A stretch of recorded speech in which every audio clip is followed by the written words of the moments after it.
Temperatures are above 95 degrees Fahrenheit, power outages for several days, people are stealing generators for air conditioning, and there's a lack of water. People cannot get cool because of the high humidity. And if people can't get cool, they're going to begin to die. The Ministry for the Future by Kim Stanley Robinson. He is a science fiction writer and an active environmentalist. The advantage of a science fiction novel is that it can make it easier to understand complex issues, and it lends itself well to thinking outside of the box and coming up with creative solutions.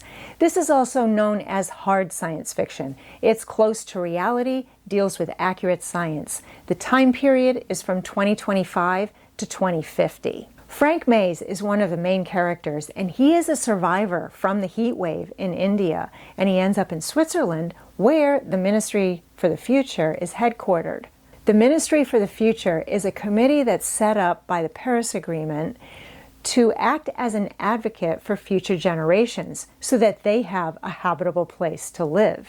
Mary Murphy, the second main character, heads the Ministry for the Future, and her challenge is trying to persuade companies, organizations, and countries to act.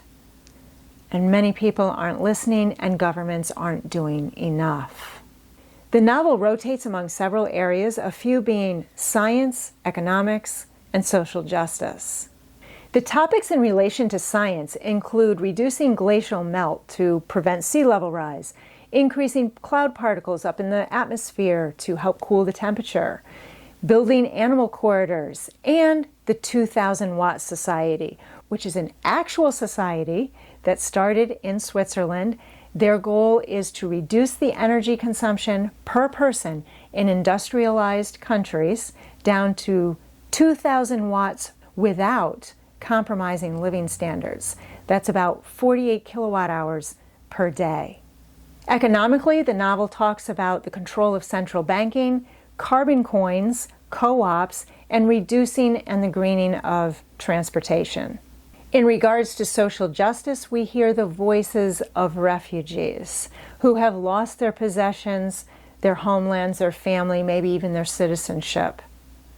They are insecure, and when people feel insecure, they're stressed, they have trouble communicating and working together.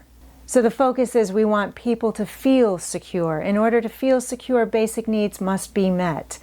Food, housing, healthcare, education. And the book focuses on that.